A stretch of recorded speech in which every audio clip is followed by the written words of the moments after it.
पूरे भारत में आजादी के बाद ऐसा कोई महान विद्वान नहीं पैदा हुआ जो बाबा साहब की बराबरी कर सके। बाबा साहब कोई साधारण व्यक्ति नहीं थे, एक देवता के रूप में और इंसान के रूप में प्रकट हुए, जिन्होंने अपने जीवन काल में तमाम यातनाएं झेली, अपने जीवन भर संघर्ष किया। को क्लास के बाहर बैठा दिया जाता था, क्लास के अंदर घुसने नहीं दिया जाता था, उनको पानी पीने का भी अधिकार नहीं था। शिक्षक उन्हें बाहर घड़े में पानी रख के पानी पिलाया करते थे। उनके साथ इतनी छुआछूत भेदभाव होता था। जब बाबा साहब के साथ ऐसा कुछ हुआ तो अपने जब घर गए और उन्होंने अपनी माता से पूछा कि माँ, क्या मुझे पढ़ने का अधिकार नहीं है? तो माँ ने कहा कि बेटा, किसी किताब में लिखा है कि हम लोग अछूत हैं। तो बाबा साहब कहे, कैसे पता कि हम लोग अछूत हैं? हम लोग भी तो इंसान हैं। तो बाबा साहब किस बात को उनकी माँ ने सुना, कहा बेटा, जिस किताब में लिखा है, जो समाज बताता है, वही हम लोग जानते हैं। तो बाबा साहब ने कहा, वो किताब में तो गलत भी लिखा हो सकता है, कैसे मान ले कि हम लोग अछूत हैं?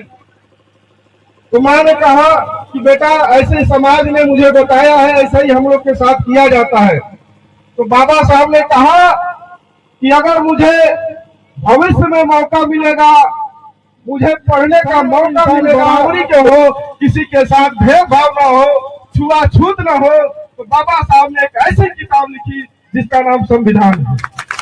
आज उसी संविधान की देन है, उसी संविधान की देन है कि हम और आप यहाँ बैठे हुए हैं। बाबा साहब की देन है, उनके संविधान और आरक्षण की देन है कि हम और आप सभी लोग आज मैं जिला पंचायत के सदस्य के रूप में आपके सामने चेंज होगा तो तमाम हमारे अनुसूचित भाई के लोग प्रधान होंगे। अगर सीट को मिलेगी तो आप लोग भी जिला पंचायत होंगे। ऐसा ही बाबा साहब ने कानून बनाया कि सबको हक मिले, सबका नंबर आए, सब लोग आगे बढ़े। ऐसा कानून बाबा साहब ने हमें संविधान में दिया। बाबा साहब की सोच, बाबा साहब कोई लाठी डंडे से नहीं लड़ सकते। जब लोग हाई स्कूल और इंटर कर लेते थे तो गांव में चर्चा होती थी कि फलाने बहुत बढ़िया पढ़ने हुआ, 10 ले पढ़ने हुआ, हाई स्कूल उस समय का हुआ। सोचिए, बाबा साहब उस समय 32 डिग्रियां लेके, 4 PhD करके पूरे देश विदेश में जा करके उस समय उन्होंने इतना बड़ा इतिहास बनाया, इतनी बड़ी विद्वता हासिल की। ऐसे महान शख्सियत का आज जन्मदिन है। उनका जन्मदिन ऐसे ही नहीं मनाया जाता है। बहुजन समाज के लोग, जिसमें हम सभी लोग आते हैं, इसीलिए हम आए हैं। बाबा साहब हमें आदर्श मिला, उन्होंने एक ऐसा कानून बनाया, एक ऐसा संविधान बनाया जिसमें सभी लोग आज बराबरी से बैठ सकते हैं। याद होगा, पहले के समय में हम ही लोग के बाबा दादा नीचे बैठा करते थे, उनको बैठने का अधिकार नहीं था। लेकिन आज शिक्षा की देन है, सब लोग पढ़ रहे हैं, लिख रहे हैं, आगे बढ़ रहे हैं और सभी लोग आज बराबरी से एक कुर्सी को देखिए, सब लोग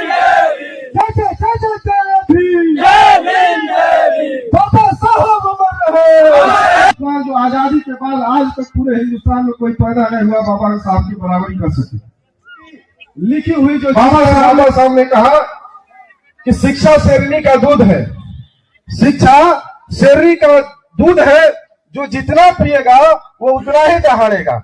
इसलिए आप सभी लोग मजदूरी भले ही कर रहे हैं, खेत में काम कर रहे हैं, लेकिन अपने बच्चों को जरूर पढ़ाइए, उनको पढ़ाइए, लिखाइए, कर्जा लेकर ही पढ़ाइए, लेकिन बच्चों को पढ़ा के उस लायक बनाइए, तब जाके बाबा साहब का सपना साकार होगा। साकार करना है तो आप सभी लोग ये संकल्प लीजिए कि आप लोग अपने बच्चों को पढ़ाएंगे।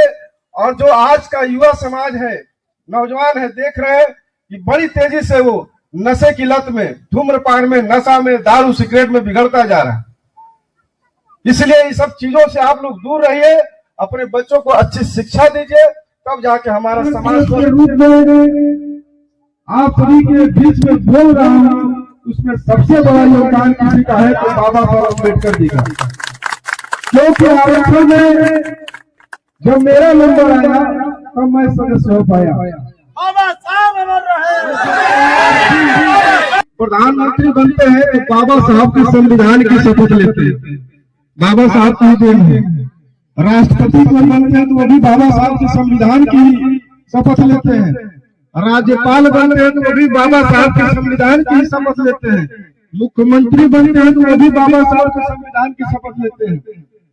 सुप्रीम कोर्ट, हाई कोर्ट के जो जज होते हैं वो भी बाबा साहब के संविधान की शपथ लेते हैं। सपना कब पूरा होगा?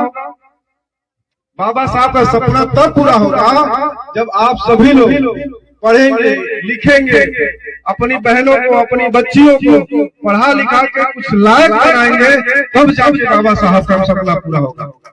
बाबा साहब ने कहा था कि शिक्षा शेरनी का दूध है, शिक्षा शेरनी का दूध है, जो जितना ही पिएगा वो उतना ही दहाड़ेगा। इसी लड़ा जाते हैं और पढ़ने से हिम्मत छोड़ जाता है कि हम कैसे पढ़े। सोचिए, बाबा साहब ने विश्व के जितने भी संविधान है, पूरे विश्व में जितना संविधान है, पूरे संविधान को बाबा साहब ने अध्ययन किया, पढ़ा, और जो जो चीजें उसे अच्छी लगी उसका निचोड़ ला करके, उसका मूल, उसका सार था, उसको ला करके इकट्ठा करके भारत का एक खूबसूरत संविधान दिया। बाबा साहब ऐसे महान है कि हम आप सभी के सामने इतना 50 वर्ष के रूप में बोल रहे हैं। बाबा साहब की ही देन है कि आदरणीय श्री प्रभुनाथ सत्यार्थी जी एक प्रधान के रूप में खड़े हैं। उनके आरक्षण की ही देन है। राजा का जैसे ही पुत्र जन्म लेता था, रानी की कोख में ही रहता था, तभी उसका उत्तराधिकारी घोषित कर दिया जाता कि राजा का बेटा ही राजा बनेगा। लेकिन बाबा साहब ने रानी के पेट में जो बोल रहा है बच्चा, वो राजा नहीं होगा। हम यहाँ बैठे हुए तमाम लोग जो बैठे हैं, पिछड़ा जो समाज वंचित राजा है वो भी राज करेगा, उसको भी हक मिलेगा, उसको भी सम्मान मिलेगा। बाबा साहब ने कानून में संशोधन किया, ऐसा कानून बनाया जिसमें आज आप सभी जिला पंचायत के रूप में बोल रहा हूँ। और प्रधान एक प्रधान के रूप में खड़े